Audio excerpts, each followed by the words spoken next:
Hello बच्चों, स्वागत करता हूँ आप सबको। तो यहाँ पे हम बात करेंगे चैप्टर 5 को डिस्कस करेंगे। ठीक है, लाइन एंड एंगल्स यानी कि रेखा एवं कोण के बारे में हम डिस्कस करेंगे। सो यहाँ पे हम बेसिक चीज़ को डिस्कस करेंगे जो कि आपको चैप्टर को समझने के लिए बहुत ज़्यादा हेल्प करेगा। ठीक है, तो शुरू करते हैं आज का ये वीडियो। सो यहाँ पे देखिए, इस चित्र में आपको ध्यान से पढ़ना है, इस चित्र को देखना है, क्वेश्चंस को समझना है, क्योंकि ये जो है आपने क्लास 6 में ऑलरेडी पढ़ चुके हैं इस चीज़ को। चित्रों को देखकर नामांकित करो, आपको नामांकित करना है क्या क्या चीज़ से, कौन इसमें से पता लगाना है कि समकोण कौन सा है, न्यून कोण कौन सा है, अधिक कोण किसे कहते हैं, कोहनी का कोण किसे कहते हैं, रेखा, किरण और रेखाखंड, ये सारा चीज़ आपको पता करना है। यहाँ पे आपको बहुत सारा चित्र दिख रहा है, तो इस चित्र में से आपको पता करना है कि कौन कौन सा चित्र क्या है। तो एक एक करके मैं डिस्कस करूँगा कि इसको क्या बोलते हैं। अब देखिए, 1 नंबर वाला चित्र पे आइए। 1 नंबर, यहाँ पे जो नाम दिया है उसी में से कोई ना कोई नाम आपका होगा। ठीक है, सो 1 नंबर वाला चित्र जो ये वाला चित्र है आपका क्या है, दोनों तरफ इस तरफ का एरो दिख रहा है। ठीक है ना, दोनों तरफ क्या है, जो धनुष का बाण जो होता है ना, उस प्रकार से ये दिख रहा है। ठीक है ना, दोनों तरफ। तो इसको हम बोलते हैं क्या, इसको हम बोलते हैं रेखा। ठीक है, इसको क्या बोलते हैं हम, रेखा, याद रखेंगे, इसको हम बोलते हैं रेखा। ओके, उसके बाद ये भी, तो फिर ये भी रेखा हो गया। ठीक है, अब क्या होगा, अब देखिए ये 3 नंबर वाला, 1 नंबर वाला 2 नंबर हमने बात कर लिया। ये 3 नंबर वाला चित्र को देखिए, 3 नंबर चित्र का जो फिगर जो है, ये फिगर में क्या दिया है, एक ही तरफ में ये क्या है, एरो जो है एक साइड में है। अगर एरो एक साइड में होगा तो उसको हम किरण बोलेंगे। जैसे सूर्य का किरण दिखाने के लिए आप चित्र बनाते समय क्या करते हो, इस प्रकार का एरो लगाते हो। इसका मतलब 3 नंबर और 4 नंबर जो होगा एरो हो गया, क्या हो गया, इसको हम बोलेंगे एरो यानी कि किरण बोलेंगे। क्या बोलेंगे बेटा, किरण बोलेंगे। ठीक है, 3 नंबर और 4 नंबर आपका किरण हो गया। अब 5 नंबर भी क्या हो गया, किरण हो गया, क्योंकि इसको उल्टा करके रखा है। 5 नंबर भी क्या हो गया आपका, किरण हो गया। ये 3, 4 और 5 जो है आपका किरण हो गया। उसके बाद यहाँ पे क्या दिख रहा है आपको, कोण दिख रहा है। ठीक है, यहाँ पे क्या दिख रहा है, कोण दिख रहा है, एक कोण बन रहा है। ठीक है, 2 किरण मिल रहा है, इसलिए एक क्या बन रहा है, एक कोण बन रहा है। अब ये कोण जो है, अगर ये कोण आपको 90 डिग्री से छोटा है, ओके, ये कोण क्या है, 90 डिग्री से छोटा है, तो उसको हम क्या बोलते हैं, न्यून कोण बोलते हैं। क्या बोलते हैं, न्यून कोण। तो ये क्या हो गया, एक्यूट एंगल्स हो गया, न्यून कोण हो गया। ठीक है, सो ये आपका ये 3 नंबर वाला न्यून कोण हो गया। उसके 6 नंबर वाला न्यून कोण हो गया। अगर हम बात करते हैं 7 नंबर वाला, 7 नंबर वाला देखिए, ये सब बड़ा करके आपको इस तरह से बनाया है, इसको हम बोलेंगे कोहनी का कोण। ठीक है, किसका कोण बोलेंगे, कोहनी का कोण बोलेंगे इसको। और उसी प्रकार से 8 नंबर वाला क्या हो गया आपका, 8 नंबर वाला आपका हो गया, ये क्या है, ये तो अभी आपने थोड़ा देर पहले बताया था, ये है किरण, क्योंकि एक ही तरफ में एरो है, इसको हम बोलेंगे किरण। उसी प्रकार से 9 नंबर वाला जो है, अगर 90 डिग्री से ज़्यादा होता है, ओके, 90 डिग्री वाला कोण को हम बोलते हैं समकोण। यहाँ पे समकोण नहीं है, अगर 90 डिग्री से ज़्यादा होता है तो उसको हम बोलते हैं अधिक कोण। क्या बोलते हैं, अधिक कोण। Okay, obtuse angle. सो अधिक कोण, ये अधिक कोण हो गया। उसके बाद ये 10 नंबर और 11 नंबर एक ही जैसा फिगर है, क्योंकि एक डंडा लाइन खिंचा हुआ है, तो इसको हम बोलते हैं रेखाखंड। ओके, इसको क्या बोलते हैं, रेखाखंड। ठीक है ना। सो यहाँ पे हमने बात किया, क्योंकि ये चीज़ जानना पड़ेगा आपको, क्योंकि लाइन्स एंड एंगल्स को हम पढ़ रहे हैं, लाइन्स और क्या पढ़ रहे हैं हम, एंगल्स, यानी कोण और रेखा को पढ़ रहे हैं ना। सो इसलिए इसको आपको जानने की ज़रूरत है। ठीक है, तो ये आपको मैंने बेसिक चीज़ बताया कि इसको समकोण, ओके, अगर समकोण बोलते हैं, समकोण मतलब कितना है, 90 डिग्री का होने से उसको हम समकोण बोलते हैं। ठीक है, 90 से कम हो गया उसको हम न्यून कोण बोलते हैं, 90 से ज़्यादा हो गया तो उसको हम बोलते हैं अधिक कोण बोलते हैं। ठीक है, सो इसको, और 180 से ज़्यादा हो गया तो कोहनी का कोण इसको बोलते हैं। ठीक है, ये कोहनी का कोण है, ये 7 नंबर वाला। इसके बाद हम नेक्स्ट वाला डिस्कस करेंगे। नेक्स्ट वाला हमारे पास में है, देखिए सबसे पहले अब देखिए ये क्या दिख रहा है आपको, ये रेखाखंड है कि नहीं। अब रेखाखंड को हम कैसे लिखते हैं, आपके बुक में कैसे लिखा होगा, रेखाखंड के लिए संकेत जो है, संकेत इस प्रकार से मिलेगा आपको। ठीक है, रेखाखंड, अगर हम किसी को रेखाखंड, यहाँ पे देखिए ए बी लिखा हुआ है, दिख रहा है ना, इसको मैं गोल कर देता हूँ, आप देखिए इसको गोल कर देता हूँ। ए बी के ऊपर में क्या है, एक लाइन खींचा हुआ है। सो ए बी और ऊपर में एक लाइन खींचा गया है, तो हमको क्या पढ़ना पड़ेगा, ए बी एक रेखाखंड है।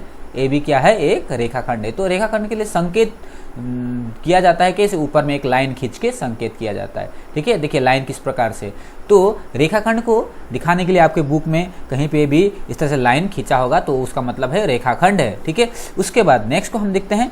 नेक्स्ट क्या है, ये क्या है, अभी आपको थोड़ा देर पहले मैंने बताया था, ये क्या है, ये रेखा है। ठीक है, ऊपर वाला रेखाखंड था, ये क्या है, रेखा। अब रेखाखंड को हम कैसे संकेत करते हैं, संकेत करने के लिए हमको इस तरह से हम यूज करेंगे। क्या यूज करेंगे, देखिए रेखाखंड को हम देखने के लिए, ये वाला दिख रहा है ना आपको, तो ऊपर में इस तरह से आपको लाइन खींच देना है। जैसे ये सी डी लिखा हुआ है, सी डी एक क्या था, रेखा था।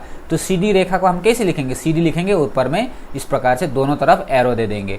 तो संकेत निर्दिष्ट हम कैसे करते हैं इसको बता रहा हूँ। उसके बाद हम नेक्स्ट देखेंगे। नेक्स्ट क्या है, ये आपको पता चल गया होगा, ये तो क्या है, किरण है। तो किरण को हम कैसे संकेत करेंगे, देखिए किरण को हम इस प्रकार से लिखते हैं। ठीक है, मैं गोल कर दे रहा हूँ, बस आपको पता चले कि कैसे लिखते हैं। ये वाला जो है ओसी, ओसी तो लिखा है, ओसी आपका एक किरण का नाम था, ओसी क्या था, किरण का नाम था। और ऊपर में हमने क्या किया, एक छोटा सा एक किरण ही बना दिया है ना। तो इसको हम इस तरह से लिखते हैं। आपके बुक में इस प्रकार से लिखने मिला होगा, आपको मिलेगा तो आप क्या बोलेंगे, उसको किरण बोलेंगे। उसके बाद किरण के बाद क्या है, ये क्या दिख रहा है आपको, ये दिख रहा है, एक कोण बन गया है कि नहीं, एक कोण है कि नहीं। सो यहाँ पे एक कोण बन गया। अब इसको हम कोण को कैसे संकेत करते हैं, ठीक है, ये क्या है, एक कोण है, इसको हम क्या बोलेंगे, एक कोण है कि नहीं। सो एक कोण को हम कैसे लिखेंगे, कैसे संकेत करेंगे, कोण को इस प्रकार से लिखते हैं। अब ये वाला कोण को ए बी मतलब ए ओ बी भी लिख सकते हैं। और यह देखिए सिंबल, जो देखिए सिंबल इस प्रकार का सिंबल होता है कोण के लिखने के लिए, है ना। इस प्रकार का सिंबल हम यूज करते हैं, जो कि यहाँ पे मैंने ड्रॉ करके रखा है। जैसे हम बी ओ ए, इसको हम बी ओ ए भी पढ़ सकते हैं, या फिर या तो ए ओ बी भी पढ़ सकते हैं। और जो कोण जो बना है उसको बीच में होना चाहिए। जैसे ओ में कोण बनाया है कि नहीं, ओ बिंदु पे कोण बना हुआ है, तो ओ बिंदु जो है हमेशा बीच में रहेगा। आप चाहे ए ओ बी पढ़िए या फिर बी ओ ए पढ़िए, आपको बीच में रहना पड़ेगा। ठीक है, ये हो गया। कोण को हम इस तरह से लिखते हैं। आपके कॉपी में आपको इस तरह लिखेगा। इसको कैसे पढ़ोगे, इसको आप कैसे पढ़ोगे, ये गोल कर दे रहा हूँ, इसको आप कैसे पढ़ोगे, कोण बी ओ ए, क्या पढ़ोगे आप, बी ओ ए। बी ओ ए का मतलब क्या है, ओ कोण के बारे में बात कर रहा है ना। सो उसी प्रकार से कोण ए ओ बी भी आप इसको लिख सकते हैं, एक ही बात है। उसके बाद हम देखेंगे ये क्या है, ये तो आपको पता चल गया होगा, त्रिभुज है। इसको हम क्या कैसे लिखते हैं, अगर संकेत बिंदु पे लिखना होगा तो हम कैसे करेंगे, देखिए बीच में, देखिए बीच में एक तो क्या बना दिया, छोटा सा ट्रायंगल बना दिया कि नहीं देखा। तो इस प्रकार से हम इसको क्या करते हैं, दिखाते हैं। छोटा सा आपके कॉपी में अगर लिखा होगा, बुक में ऐसा लिखा होगा, तो क्या है, ट्रायंगल ABC पढ़ेंगे इसको। ठीक है, मतलब त्रिभुज ABC त्रिभुज है। ठीक है, इस प्रकार से अलग अलग संकेत बिंदु होता है। इसके बाद बच्चों ये वाला चीज़ मैं आपको क्यों बताऊं, क्योंकि बहुत ही जरूरी है। अगर ये नहीं समझ में आएगा तो आपको मैथ्स का ये वाला जो ज्योमेट्री वाला पोर्शन जो है नहीं समझ में आएगा। ठीक है, सो उसके बाद हम देखेंगे आगे वाला, कोण के विभिन्न भाग को देखेंगे। अब कोण, एक कोण होता है तो उसका क्या क्या भाग होता है उसको हम देखेंगे यहाँ पे। ठीक है, सो ये दिख रहा है आपको, एक कोण है ए। इसको कैसे लिखेंगे, अभी थोड़ा देर पहले आपको मैंने लिखने के लिए बताया था। अगर आपको इसको लिखना होगा तो आपको कैसे लिखोगे बेटा, इसको लिखना होगा तो आप इस तरह से कोण एक टू बना लोगे। उसके बाद आप इसको ए, है ना, इसको ए ओ बी लिख दोगे, या फिर बी ओ ए भी लिख सकते हो, है ना, ओ ए बी लिखेंगे, या फिर बी ओ ए भी आप लिख सकते हो। ठीक है, इस प्रकार से हम इसको दिखेंगे। अब ओके, लेकिन कोण के विभिन्न भाग बोला है, कोण में क्या क्या भाग होता है, देखिए इस कोण, ये कोण है, सबसे पहले कोण। ठीक है, कोण में क्या क्या भाग है, इसको हम क्या बोलेंगे, कोण, एक तो कोण है। ठीक है, दूसरा क्या भाग है, इसको हम बोलेंगे शीर्ष बिंदु। किसको शीर्ष बिंदु बोलेंगे, जहां पे दो किरण, ओके, एक ही बिंदु पे दो किरण जो है, किरण ए ओ और बी ओ जो किरण है, एक ही बिंदु पे आके मिल गया है, उस बिंदु को हम क्या बोलते हैं, शीर्ष बिंदु, यानी कि वर्टेक्स बोलते हैं। वर्टेक्स या फिर शीर्ष बिंदु बोलते हैं। तो यहाँ पे एक बिंदु है जो मैंने रेड कलर कर दिया है, इस बिंदु को क्या बोला गया है, शीर्ष बिंदु बोला गया है। ठीक है, सो आपको पूछा जा सकता है कि कोण के विभिन्न भाग के नाम लिखो। तो कोण के विभिन्न भाग में आपको क्या आ जाएगा, कोण आ जाएगा, शीर्ष बिंदु आ जाएगा, और उसके बाद आ जाएगा 3 नंबर आ जाएगा भुजा। भुजा क्या हो गया, ये वाला लाइन को भुजा बोलेंगे। ठीक है, इस प्रकार से ये वाला किरण जो है, किरण ओ ए और किरण ओ बी को हम क्या बोलेंगे, भुजा बोलेंगे। ठीक है, सो कोण के कितने भाग है, कोण के 3 भाग है।